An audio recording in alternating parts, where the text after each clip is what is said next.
네, 안녕하세요. 신박사 인사드리겠습니다. 이번 시간은요, 제약바이오 업종 내에서 이제 신약 기업들 있죠? 예, 신약 기업들의 주가 형성 메커니즘에 대해서 한번 설명을 드려볼게요. 대한민국 경제에서 지금도 이제 그렇지만 앞으로 더욱더 중요해질 수밖에 없는 분야가 또 이 제약바이오 섹터, 헬스케어 업종이라고 볼 수가 있는데요.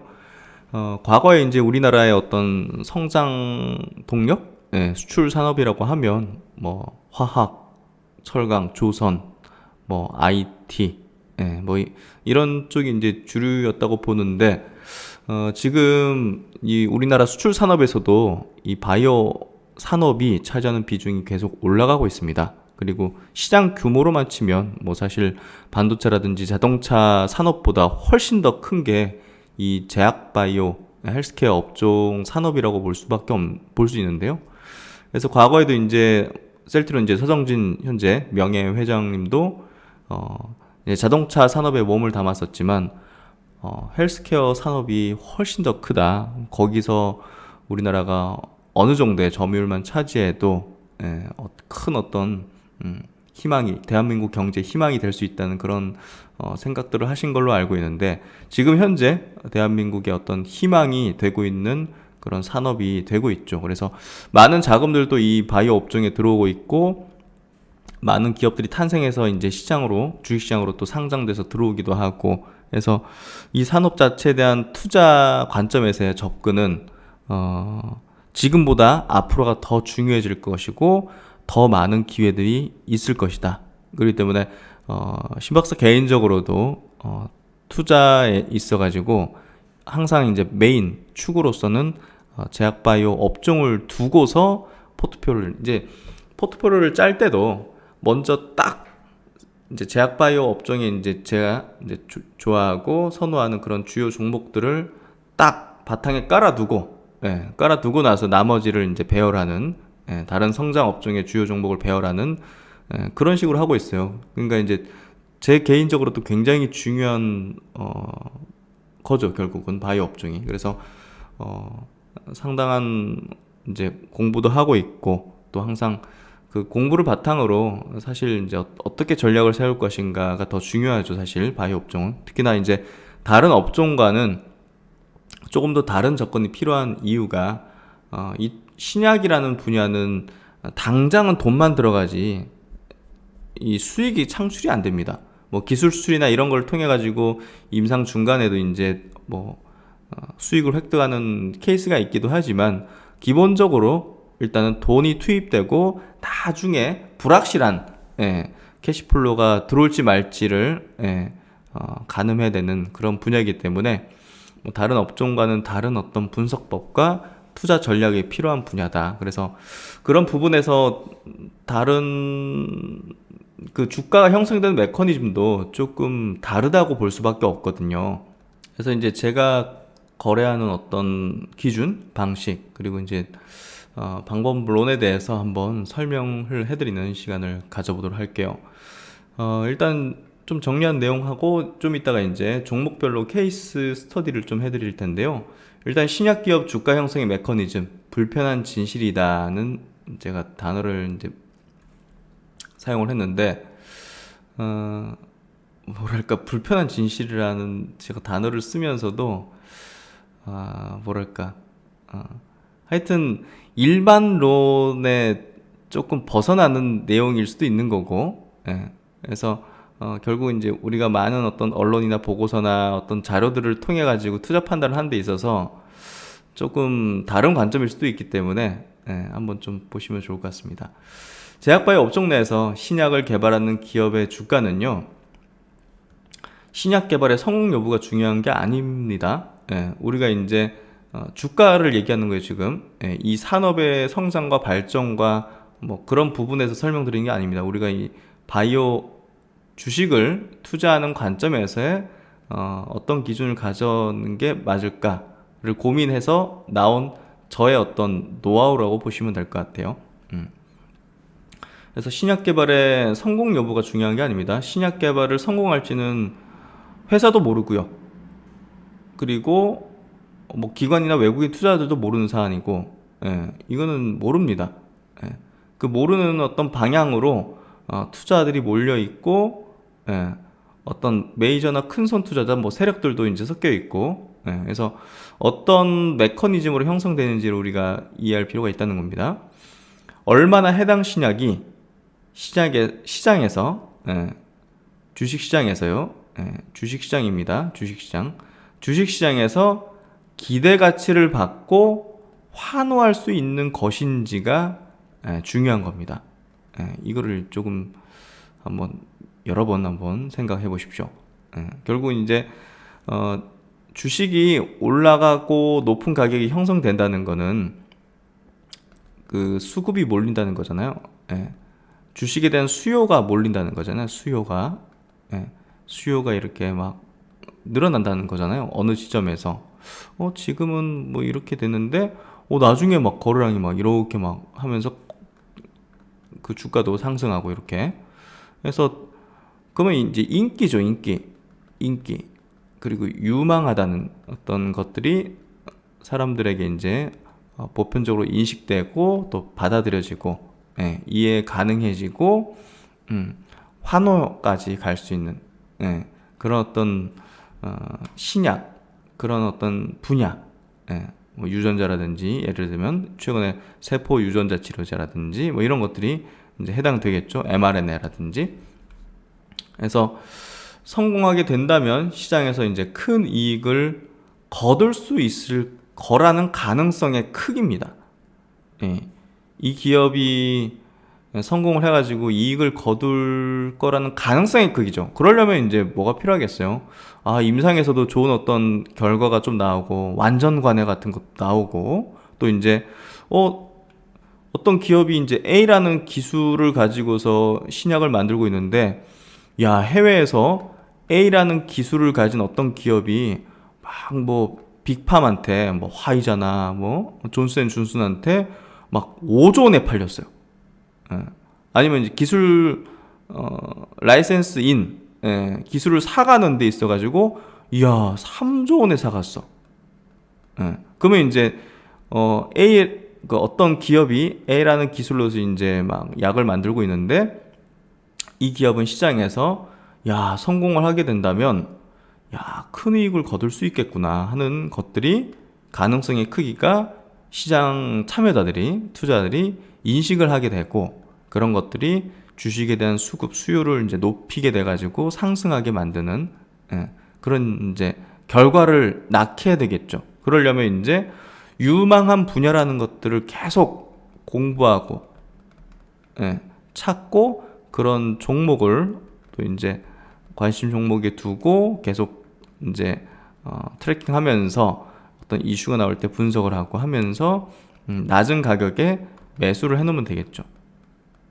지금은 뭐 시가총액이 2천억이지만 예를 들면 이제 뭐 셀리라는 종목이 작년 코로나 때만 해도 코로나 전에만 해도 시총이 뭐 2천억이 안 되는 기업이었는데 지금 뭐 시총이 1조 이상 넘어가죠.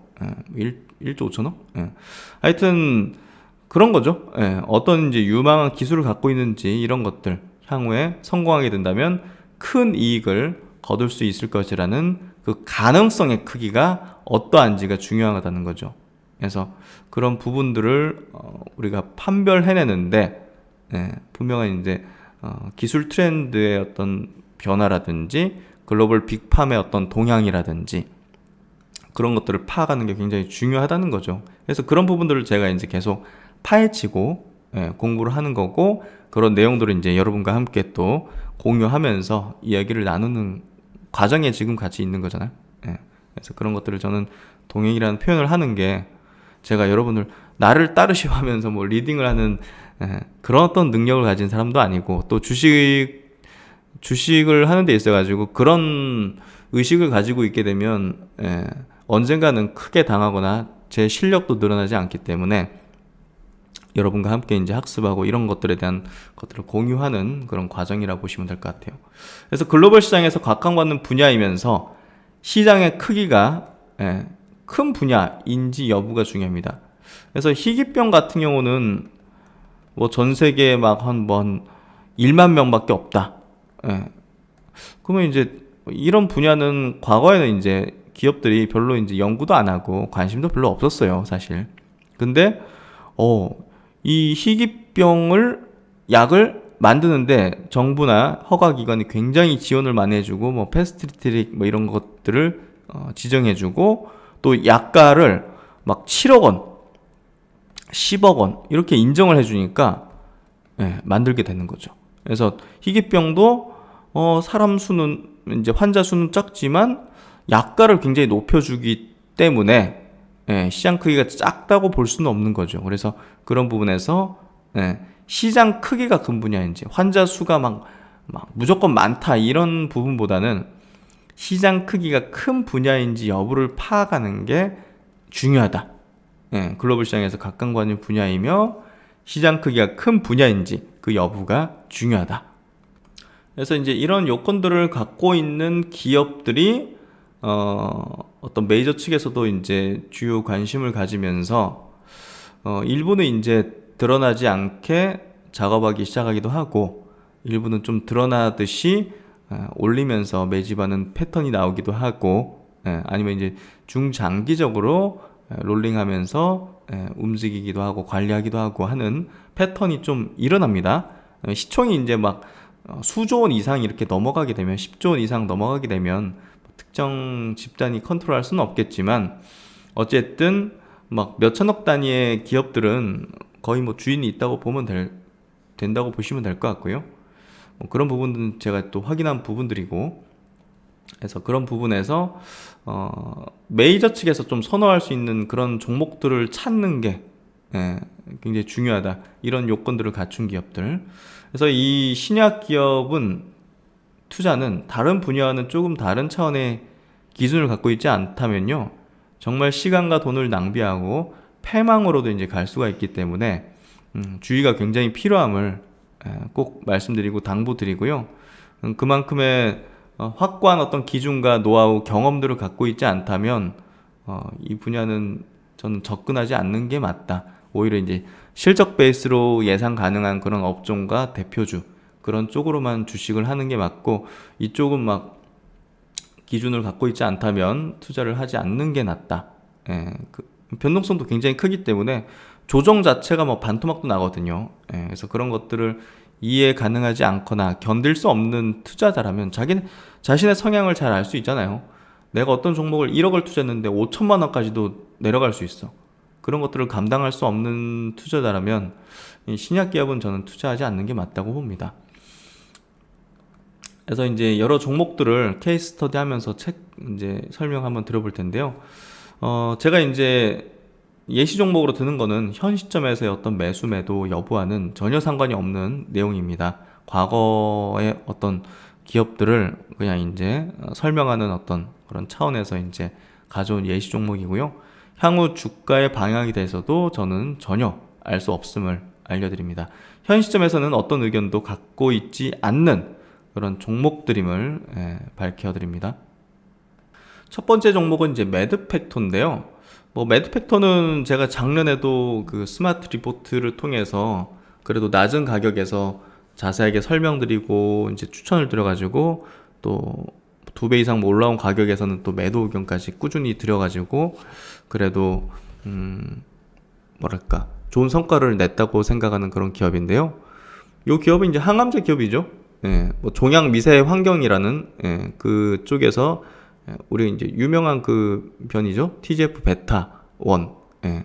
그걸 타겟으로 이제 하는 벡토서팁이라는 이제 항암제를 만들고 있는 기업인데 그게 이제 면역 억제하고 암세포를 막 그 전이시키고 하면서 암 상황을 좀 악화시키는 그런 이제 기전인데 매드팩토 유망한 기업이에요. 유망한데 제가 왜 그 자리에서 매도 의견 드렸고 그걸 한번 자세하게 다뤄드리도록 할게요.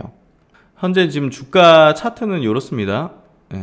주가 차트는 이렇고 이 기업은 코로나 직전에 이제 14,000원 정도 무중 뭐 이런 것들을 했었죠. 14,000원 정도 했던 게 작년 9월 달에 134,000원까지 가면서 10배 가까이 텐베거라 볼 수 있죠. 텐베거를 이룬 종목입니다.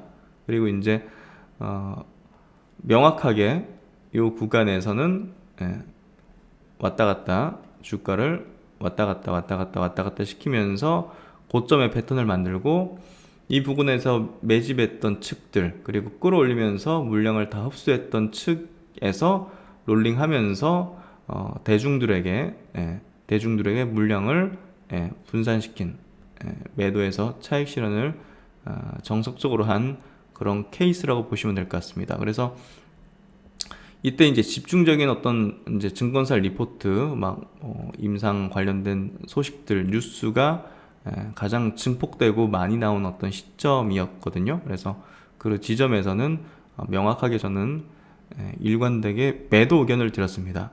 뭐 쉬운 어떤 결정은 아니지만 매도 의견을 드려야지만 많은 사람의 피해를 막을 수 있다는 어떤 판단을 저는 개인적으로 했었고요. 그대로도 이제 뭐 좋은 소식은 계속 나왔습니다. 좋은 소식이 나왔지만 주가는 이렇게 밀리고 대규모 자금 조달까지 하면서 회사 측은 얻을 걸 다 얻었던 그런 사이클을 만들었고요. 10배의 어떤 시세가 터진 뒤는 최소한 2년 정도는 주가가 하방 횡보를 하는 그런 과정에 들어가기 때문에 아무리 좋은 내용이 나오고 아무리 뭐 좋은 어떤 임상에 대한 어떤 내용이 나온다 하더라도 주가는 이전 고점대 권역을 돌파하는 것은 굉장히 쉽지가 않다. 쉽지가 않다. 그래서 절대적으로 매도 의견과 이 종목은 거의 뭐 언급을 드리지 않았던 이유가 시세가 2년 정도는 최소한 제가 볼 때는 매력이 없기 때문이죠. 그럼 이제 리포트 나온 거 한번 보여드릴게요. 아까 이제 주가 고점 권역 있죠? 제가 아까 이제 왔다 갔다 시키면서 이제 매도를 메이저가 했던 뭐 특정 세력이겠죠? 했던 측이 이제 매도를 이제 하고 대중에게 팔아 먹고 있었던 그 지점에서 나왔던 리포트는 바로 이게 뭐 세력들과 뭐 애널리스트가 짜고 했다 이런 개념이라고 인식하는 거는 좀 적당치 않고요. 이런 이슈들이 있는 뭐 에스모라는 어떤 학교에서 뭐 발표하고 SITC에서 또 발표하고 또 이제 뭐 자금 조달하고 뭐 이런 것들이 있었던 주요 이제 이슈가 있었던 지점에서는 애널리스트들은 당연히 이렇게 많이 올라온 종목 시총이 이렇게 커진 종목에 대해서는 조 단위로 올라온 바이오 기업을 커버 안 하고 리포트를 안 쓸 수는 없잖아요. 그러니까 자연스럽게 쓰는 거죠. 그리고 이제 특정 세력들은 사실 이런 애널리스트라든지 어떤 기관의 머리 위에서 노는 사람들이죠, 사실. 뭐 스마트함의 정도의 크기를 제가 따지는 건 좀 적당치 않지만 기관들 머리 위에서 노는 사람들이거든요, 사실. 그렇기 때문에 이들은 이런 것들이 나오는 걸 이제 미리 다 설계하고서 이제 그런 구간에서 개인 투자자, 대중 투자들이 많이 달려드니까 이런 것들이 계속 노출이 되고 나오니까 대중에게 높은 가격에서 형성된 그 상황에서 이익을 실현하게 적당한 지점으로 판단했을 거고 파악을 했을 거고 거기서 적절하게 이익 실현을 한 걸로 보면 될 것 같습니다. 그래서 최근에 이제 나온 리포트인데요. 제목이 이제 몸값 올라가는 소리가 들린다. 뭐 이분이 뭐 나쁘다 이런 얘기를 드리는 게 아닙니다. 오해 마시고요. 아니, 좋은 내용이 나올 거고 기대되니까 기대되니까 이제 이런 제목도 쓰고 리포트도 쓰는 건데요. 최근 6월 7일에 나온 거네요. 근데 이제 주가의 어떤 신약 기업의 메커니즘 측면에서는 지금은 이제 적절치 않은 지점인 거죠. 물론 이제 지금 지점이 뭐 저점대를 형성하고 있을 수도 있어요. 근데 이게 시세를 폭발적으로 뭐 내는 데 있어 가지고는 사실상 상당한 또 기간의 어떤 조정이 좀 필요할 수 있다는 거죠. 그런 부분에서 개인적으로는 깔끔하게 이제 거래를 하는 게 뭐 이런 지점에서 매수했든 혹은 이제 이 지점에서 매수했든 그리고 이 지점에서 매도를 하고 당분간은 다른 종목에서 기회를 찾는 게 확률적으로 우리가 이제 전체적으로 이 종목만을 거래하는 건 아니잖아요. 우리가 주식을 투자하는데 이런 지점에서 이렇게 깔끔하게 정리하고 다른 또 낮은 단계에 있는 기업을 찾아가지고 또 투자를 하는 거죠. 그래서 저는 그렇게 하는 방식을 선호하고 이 종목은 이제 한동안은 확률적으로 볼 때 재미없다. 예, 사면 좀 물릴 수 있는 어떤 기업이다. 예, 그런 것들을 이해하기 위해서는 단순히 이 기업이 임상 뭐 조만간 뭐가 나오고 리포트가 어떻게 나오고 이거는 끝난 거예요. 그래서 그런 거를 좀 물어보신 분들 계셨는데 답변하기 좀 어려웠던 게 좋은 내용 나온다 한들 안 된다. 예. 예, 주가 형성되는 메커니즘 자체가 이렇게 돌아가는 거를 알고서 투자를 해야 된다는 그 부분을 좀 말씀을 드리고 싶었지만 이게 좀 불편한 진실이기도 하고 그 누구도 이런 얘기를 하진 않을 거죠. 예. 뭐 어느 애널리스트가 나와가지고 뭐 이런 얘기를 하겠습니까? 예, 모를 수도 있고 또 이제 데이터로서만 설명을 해야 되고 논리적인 설명만을 해야 되는 게 또 어떤 그런 분석가의 어떤 직업이기 때문에 이거는 실제적인 어떤 투자를 하는 사람들 입장에서 경험을 좀 갖고 있는 사람들은 이해하고 있을 거고 또 바이오 업종에 내에서 큰 돈을 번 거부들은 아마 당연히 알고 있을 수밖에 없는 내용이고 하지만 알려주지 않으려는 그런 내용이기도 하고 예, 무슨 의미인지 아시겠죠? 그래서 어쨌든 뭐 선수들은 예, 이렇게 또 좋은 내용이 나올 때는 이제 퇴장을 했다는 거죠. 작년 말에. 예. 그렇게 좀 이해하시면 될 것 같고 그 다음은 이제 케이스 스터디 종목은 한미약품입니다. 한미약품은 대한민국의 바이오 역사를 한 획을 그은 기업이죠. 2015년도 사노피를 비롯한 뭐 엄청난 수조 원 규모의 기술출을 이뤄냈던 기업인데요. 그게 거의 대부분 다 이제 기술 반환이 됐기 때문에 사실상 좀 안타깝기도 한 기업인데요. 그러니까 우리가 투자 관점에서는 스터디를 해야만 하는 그런 기업이기도 하죠. 그러니까 기술 출연한 부분이 당시에는 이제 굉장히 생소했고, 야, 그 3조 원 기술주면 3조 원의 기업 가치를 올릴 수 있다는 그런 개념으로 접근한 어떤 이제 보고서들도 좀 있었어요. 그래서 그 당시에 10만 원 하던 기업이 뭐 70만 원 이렇게 굉장히 큰 덩어리의 기업이 이렇게 올라가는 그런 걸 흐뭇 보여줬죠. 그러니까 이제 결국은 이제 무슨 얘기를 하고 싶냐. 그런 이슈가 터졌을 때 그걸 가지고서 올린 시세에서 그냥 마무리를 짓는 게 맞다는 거죠. 바이오 업종에 대한 투자는. 네, 무슨 얘기인지 아시겠죠? 그게 나중에 돈이 들어오고 이거는 모른다는 거예요. 우리가 실적도 마찬가지예요. 어떤 실적을 이 기업이 실적이 굉장히 좋게 나올 걸로 예상되는 기업이 그 기대감으로 오르고 나서 실적이 좋게 나오고 나서는 주가가 빠지잖아요. 네. 그러니까 그 기대감의 크기만 먹고 기술출을 통해서 이렇게 됐구나 하는 그 기대감의 크기만 취하고 나서 쓱 빠지는 게 이 신약 기업에 대한 투자에 있어서는 최선이다. 그 뒤로 이제 어떻게 됐습니까? 회복 못하고 롯데 기술 수출로 인해 가지고 기대감에 이제 급등한 10배 가까이 급등한 이제 주가 퍼포먼스를 냈던 시점의 흐름이고 주가 흐름이고 그 뒤로는 어떻게 됐습니까? 말 안 해도 고통의 나날의 주가였겠죠. 그래서 이런 메커니즘을 이제 너무나 중요하게 봐야 된다. 그리고 이제 셀리드라는 종목입니다. 항암 백신을 만드는 기업인데 작년에 코로나 백신을 만든다 해가지고 그 모멘텀을 받았죠. 그래서 셀리드 같은 기업이 정확한 기획 종목이라는 거예요. 이 기업이 이제 상장하고 나서 보시면 6만원, 6만 5천원, 6만 4,900원까지 갔었네요. 그리고 나서 이제 4분의 1 토막까지도 이렇게 난 겁니다. 그렇죠? 이렇게.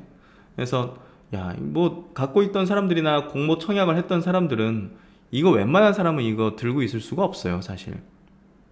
저도 여기서 몇 병 거래하면서 짧게 단타 치고 뭐 나오는 정도 거래했었는데 이 종목이 이제 코로나 백신을 만든다고 하면서 이제 물량이 이 기간 동안 이 동기간 동안 셀리드에 대한 주식들이 거의 대부분 어떤 특정 집단 쪽으로 어떤 측으로 갔을 겁니다.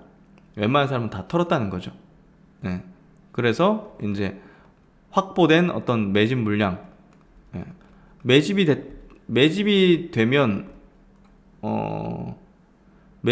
주가를 자기들 마음대로 만들 수가 있다 보시면 돼요. 거의.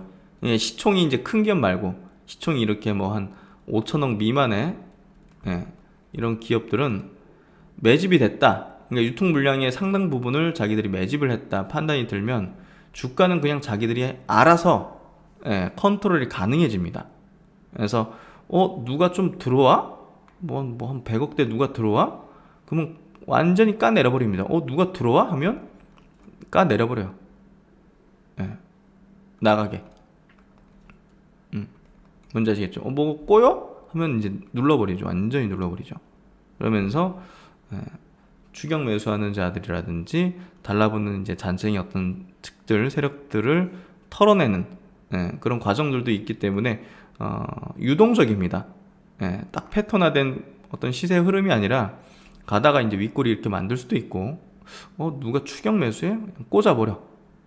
17% 급등했다가 마이너스 2%까지 날려버리고 뭐 이런 식으로도 하고, 그래서 이런 식으로 하다가 까내리기도 하고 굉장히 좀 자유롭게 이제 시세를 컨트롤할 수 있다는 거죠. 그래서 그 뒤로 이제 이렇게 시세를 이렇게 조정 기간을 만들다가 폭발적으로 퍼포먼스를 내버리고 이 정도면 어느 정도 시세가 이제 일단락 됐다 볼 수가 있겠죠. 그래서 그런 부분에서 시총이 결국은 지금 현재 시점에서는 1조 원까지 지금 내려왔는데 여기 15만 원까지 갔잖아요. 15만 원이면 14, 5조 아니 1조 4, 5천 원 4, 5천억 정도 됐었던 그런 흐름까지 갔었고, 작년 코로나 때는 최저가 12,000원이니까 10배 이상 주가를 띄웠죠. 그러니까 앞으로 2, 3년 동안은 정말 이제 고통의 주가가 형성되는 시기로 접어들게 된다는 겁니다. 그래서 지금 현재 시점에서 이 종목에 대한 어떤 투자 의견을 갖고 있지 않습니다. 예시 종목으로서 활용 말씀드리는 거고요. 그래서 이런 메커니즘으로 이 기업이 지금 하고 있는 게 뭐 항암 백신은 조금 이제 임상이 지연될 수밖에 없겠죠. 코로나 상황이니까. 보시면 코로나 백신 1 이상 임상 시험 계획 변경 승인. 그러니까 아직 초기 임상 단계도 마치지 못한 단계에서 주가는 10배 튀었죠. 기대감으로 이제 딱 매듭을 지었다 보면 될 것 같고요. 그 뒤로 아무리 좋은 소식이 나온다 하더라도 주가는 매드팩트와 같은 흐름이 될 가능성이 확률이 매우 높다. 저는 그렇게 생각합니다. 그래서 예시 종목으로서 그런 이제 말씀을 좀 드리고요. 그리고 이제 신라젠입니다. 정말 논란의 종목이기도 하고 뭐 최근에는 뭐 어디서 유중을 받아가지고 회생할 것 같은 그런 분위기로 가고 있는 것 같은데, 신라젠도 마찬가지로 항암 바이러스라는 굉장히 좀 뭐랄까 글로벌적으로 좀 유망해지고 있었던 그런 분야의 면역 항암제죠. 결국은 그런 분야의 또 대표 기업으로 신규 상장을 2016년 12월 달에 상장을 해서 또 상당한 기간 동안 이렇게 6개월여 이렇게 매집을 했던 그런 흐름이 이제 전개됐었고, 미국에서 이제 면역 항암제들이 카티 치료제 이런 것들이 막 FDA 승인을 막 받으면서 전 세계 이제 면역 항암제 열풍이 막 불기 시작하던 그런 어떤 시점에 있었죠. 그래서 국내에서도 관련 기업들을 찾는 그런 어떤 분위기들이 좀 연출이 됐었고, 신라젠이 그 타겟 대상이 됐던 걸로 파악이 됩니다. 뭐 적절한 주식수라든지 주가 수준이라든지 이런 것들이 좀 고려돼서 아마 선택되어진 걸로 이제 이해하시면 될 것 같고, 당시에 시총이 10조 이상 이렇게 갔었죠. 그래서 1조 내외 정도, 1조가 안 되는 수준의 주가, 최저가 이제 8,900원, 8,900원이라는 굉장히 낮은 가격이 형성돼 있던 이 주가 수준이 한번 이제 2만원, 25,000원 정도까지 솟구치고 나서 다시 또 고가놀이, 고가 부근에서 돌리면서 또 재매집하는 그런 모습을 보이고, 본격적인 슈팅 타임을 25,000원 부근에서 스타트하는 모습을 보여줬습니다. 그래서 그 주가 수준에서 최종적으로 한 15만 원 정도 고점까지 찍으면서 최저 대비해서 이제 15배 이상 시총이 이때 한 15조까지 갔었죠. 예, 한 15조 갔었던 주가 흐름을 보이고 나서 역시나 이제 슈팅, 예, 불꽃 시세를 날리고 뭐 임상 성공한 건 아니잖아요. 예, 임상 3상 중이었고 그 성공하면 엄청난 시장을 먹을 거라는, 이익을 낼 거라는 어떤 기대감을 펌프질하고 막 각종 보고서 뉴스들이 나오고 임상의 어떤 진행이나 이런 것들이 막 계속 나오면서 이 시세를 이제 만들어낸 거죠. 그리고 나서 지금까지 뭐 주가는 이렇게 한미약품하고 똑같죠. 이렇게 올려치고 나서 그 뒤로는 이렇게 고통의 시세 흐름이 전개되고 지금 거래 정지까지 된 그런 상황에 있습니다. 이제 좀 감이 오실 것 같은데요. 그러니까 이 신약 기업에 대한 투자는 어떤 사이클이 도래했을 때 막 급등하는 구간에서 이익을 취하고 나와야만 하는 그런 섹터 구간이지, 막 장기로 가져가 가지고 막 이게 나중에 성공해서 시판돼 가지고 로열티를 받고 미국 유럽에서 팔려 가지고 막 몇천억 매출이 찍히고 하는 때까지 가져가는 게 아니라 그 기대감에서 주가가 올라갔을 때 다 정리하고 다른 쪽에서 기회를 모색하는 전략으로 팔고, 이제 다른 또 바이오를 본다는 다른 어떤 성장주를 봐서 그쪽으로 이제 어떤 들어가는 전략을 해야지. 이거 뭐 끝까지 막 보고 나는 이제 이건 성공하고 나중에 시중에 이제 판매가 되면 이익이 되고 임상 FDA 승인 받고 그거는 아니라는 거죠. 그 다음에 이제 제넥시입니다. 제넥시 같은 경우는 작년에 이제 같이 또 분석도 하고 거래도 했던 종목이잖아요. 근데 이제 여기 보시면 주가는 똑같습니다. 아까 이제 뭐 신라젠이든 한미약품이든 뭐 그런 기업들하고 주가는 이제 같은 궤적을 그렸고요. 이 기업도 이제 그 DNA 백신, 그리고 이제 면역 항암제 쪽, 지금은 네오 이문텍이 상장해서 그쪽으로 이제 그 모멘텀이 가 있지만, 어쨌든 그런 기대감들을 가지고서 코로나 이제 백신 기대감을 가지고서 시세 분출을 작년 3월 기점으로 해가지고 9월 달까지 19만 원까지 찍었습니다. 그리고 나서 이게 이제 약간 좀 임상이 좀 차질이 빚어지긴 했죠. 근데 지금 이제 제대로 하고 있는데 그 뒤로는 주가는 완전히 무너졌습니다. 그리고 어디서 샀다 하더라도 물리는 상황이 발생했고, 결국은 같은 메커니즘입니다. 기대감 가장 증폭돼 있고 그 시점에서 정리를 하는 게 맞았던 거죠. 그래서 이 종목에 대한 매도 의견을 제가 좀 뒤늦게 좀 드려서 좀 아쉽기도 하지만 메커니즘의 이해 차원에서 보실 필요가 있다는 측면으로 좀 말씀을 드리고요. 그리고 이제 신약 기업은 아니지만 시젠이라는 기업도 한번 체크해 드릴게요. 시젠이 코로나에서 가장 수혜를 받은 뭐 기업이죠. SD 바이오 센서랑 시젠이 이익 측면에서는 가장 수혜를 받은 그런 진단키트 기업인데요. 오랜 기간 이제 기술력을 축적했기 때문에 이런 또 좋은 상황을 또 맞이할 수 있었던 거죠. 시젠 같은 경우 이 코로나 진단키트를 개발한다는 그런 내용이 누군가에게 퍼졌던 것 같아요. 요 지점, 코로나가 바이러스가 발생되고 나서 요 지점에서 누군가가 이제 매집을 시도했던 흔적이 나왔습니다. 윗꼬리가 발생하고 거래는 터지고 올라갔다 또 제자리 내려가고 내려꽂고 음봉이 좀 많이 나오고, 전형적으로 이제 대중들의 물량을 뺏으려고 할 때 나타나는 그런 패턴의 모습인데요. 이때 매집 이후로 이제 급등하기 시작해서 단기간에 이제 한 4배 정도, 4~5배 튀어오르는 그런 주가 수준이 됐고, 그 뒤로 이제 엄청난 실적이 이제 분기 단위로 찍힐 거라는 게 증권사 보고서나 이런 데서 나오기 시작하면서 기관들이라든지 외국인들도 입성하면서 고가놀이, 이 부분에서 다시 또 다른 측이 또 매집하는 그런 모습을 보이면서 주가가 다시 또 6만원대에서 13, 14만원대까지 올라가는 그런 흐름을 보였고, 이 구간에서는 뚜렷하게 매도 의견을 일관되게 굉장히 강조드리면서 매도 의견을 계속 드렸습니다.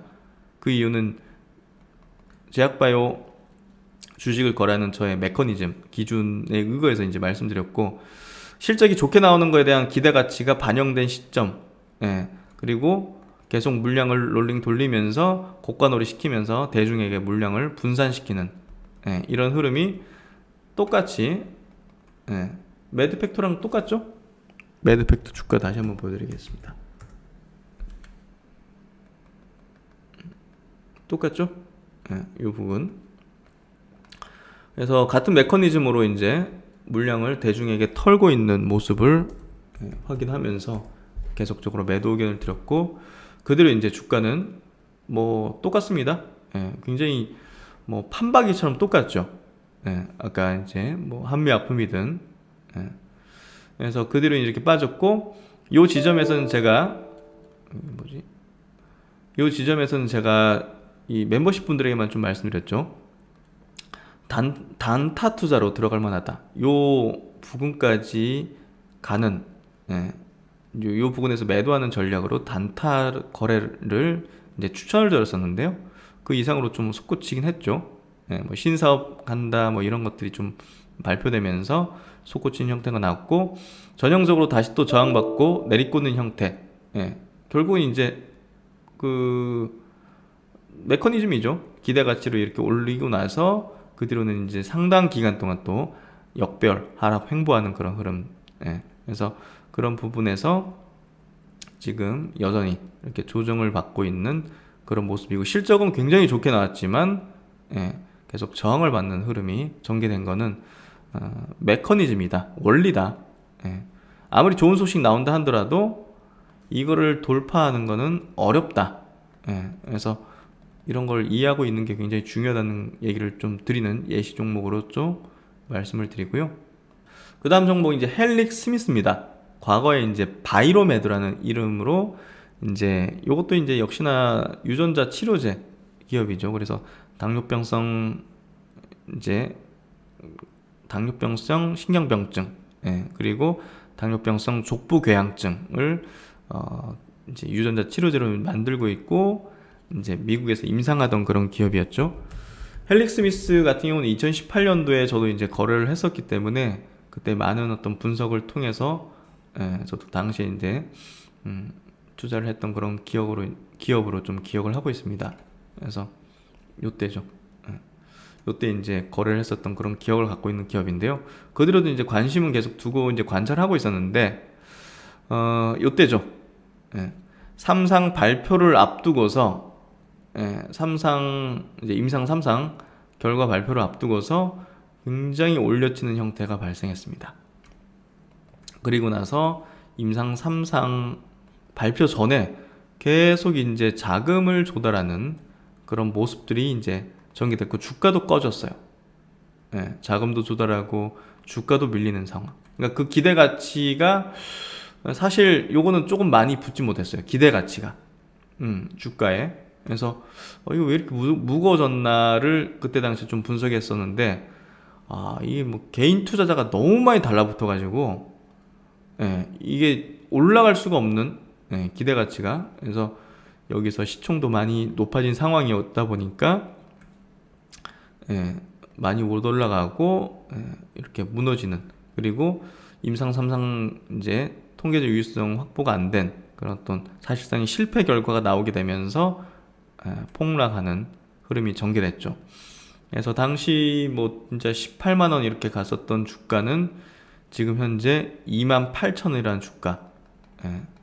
그러니까 역시나 이제 신약에 대한 그 3상 결과가 발표되기 전에 매도를 하는 게 정석적인 플레이면서 맞았던 거고, 그 뒤로는 이제 이게 미국에서 뭐 상용해서 팔릴지 기술 투자일지 이거는 모르는 이야기고, 그 기대감으로 이제 올라간 시점에서 매도를 하는 게 맞는 거다. 그래서 그런 부분에서 또 좋은 케이스 스터디였던 종목이었다 보여지고요. 메지언도 마찬가지입니다. 요건 이제 심장 관련된 희귀병을 미국에서 임상을 하던 그런 기업이었죠.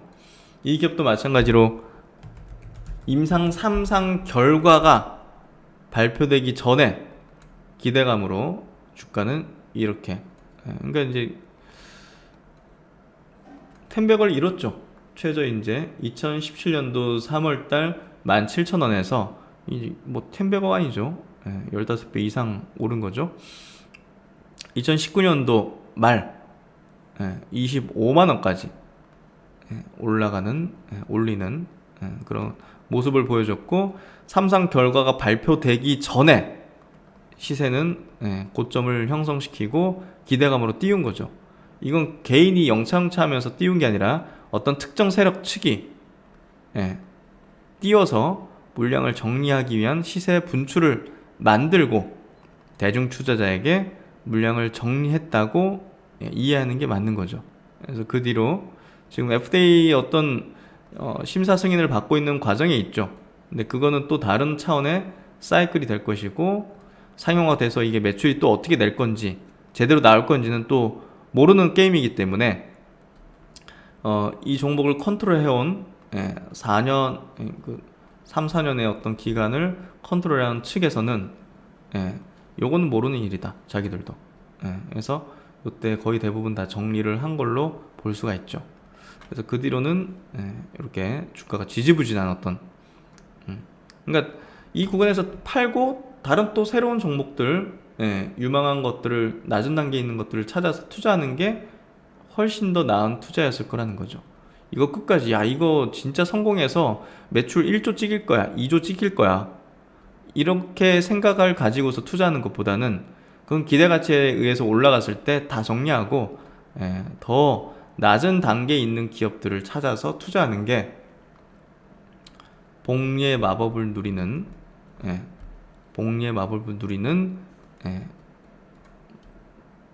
방법이다. 이 얘기를 드리는 거죠. 그리고 이제 마지막 예시 종목은 셀트리온 제약인데요. 이 셀트리온 제약은 이제 코로나 치료제 관점에서 제가 설명을 드리도록 할게요. 지금 이제 합병 이슈가 향후에 있기 때문에 또 다른 관점으로 바라봐야 될 종목이지만, 그거에 대한 코멘트보다는 이게 이제 코로나 치료제를 가지고서 시세를 어떻게 만들어 나갔는지를 설명하는 또 대표적인 정석적인 플레이를 한 종목이기 때문에 그런 관점에서 설명을 한번 드려보도록 할게요. 셀트리온 제약 같은 경우는 2020년 작년 이제 코로나 터졌을 때 3만원 정도까지 내렸었죠. 3만원 정도까지 어떻게 까내렸죠.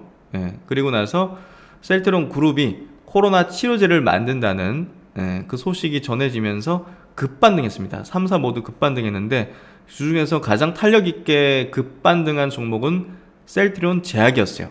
왜냐하면 시총 규모도 가장 작았고, 시총 규모가 3만원 정도면 1조원 좀 넘는 수준?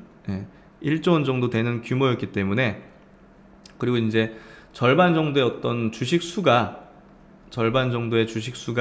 셀트리온이라는 최대 주주에 잠겨 있기 때문에 나머지 유통 물량을 어느 정도 매집을 하면 컨트롤하기에 굉장히 용이한 어떤 환경을 갖추고 있는 종목이었다는 거죠. 그렇기 때문에 어떤 특정 집단 세력 측에서는 굉장히 매력적인 종목이었을 겁니다. 셀트리온 제약이.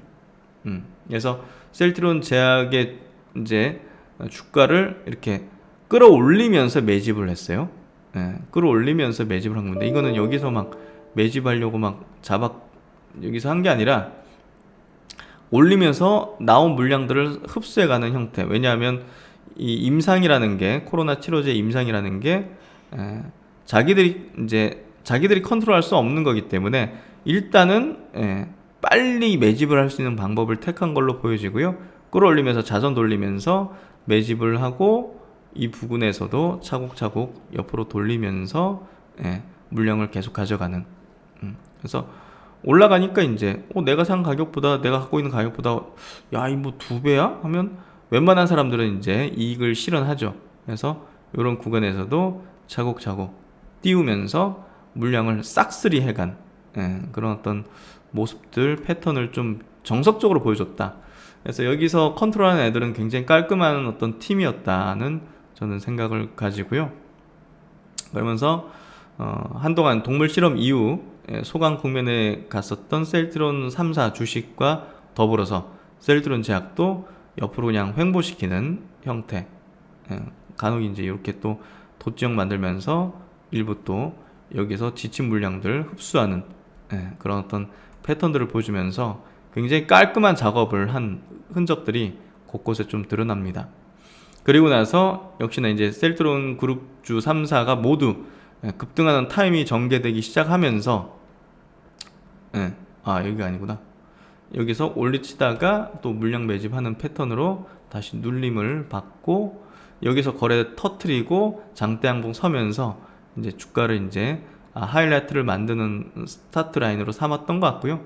그러면서 3사 모두 이제 급등하는 과정에서 요 셀트론 제약의 어떤 주포는 더 강력하게 이제 주가를 띄우고 3만 원대부터 7, 8만 원, 10만 원대까지 매집한 물량들을 털어내기 시작하는 구간으로 이 구간을 삼았죠. 이렇게.